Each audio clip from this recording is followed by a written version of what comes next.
Alan actually painted it and put it together and everything.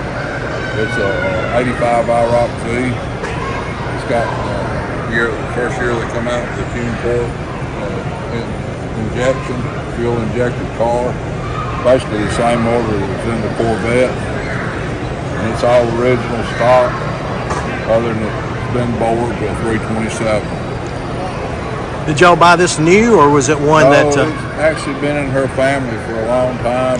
When I got it, it was just run down and dogged out, you know. So the hardest part was to get the seats in it, which you can step over here, I'll show you. They don't keep the seats in stock because of this. Because they only built so few of them. And it's got the Camaro all the way down. Yeah, that's unusual. It's an automatic. I got it painted twice before Chaotic Customs got a hold of it and straightened the paint job out on it. I used to sell lots of these cars at the Go-Go clubs back in the 70s and 80s because the girls wanted to drive, take the T-tops out when they got out.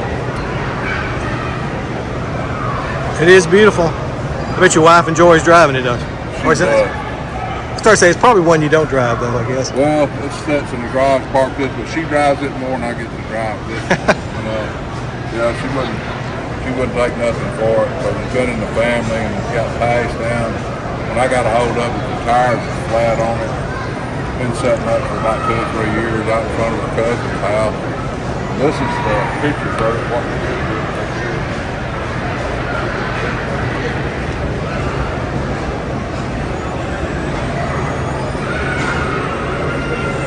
You can see we pour it all apart.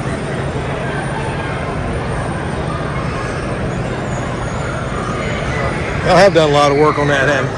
Oh yeah. This one took about 2 years. You know, tearing it down, shop to shop, finding parts. Parts are harder to find for this one than they are for the truck. Really? But it was a challenge. You know, happy wife, happy life. There you go, brother. Well, it is beautiful as well. Thank you, man.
Alrighty, guys and gals, that wraps up part 2 of the O'Reilly World of Wheels custom car, hot rod, and antique car show in Birmingham, Alabama. I still got plenty of footage. I didn't realize I had taken so much, but there are a lot of great muscle cars coming up in part 3, so stay tuned for that. We'll try to drop that in the next few nights. God bless each and every one of you. Love you all. I'll see you guys in the next video.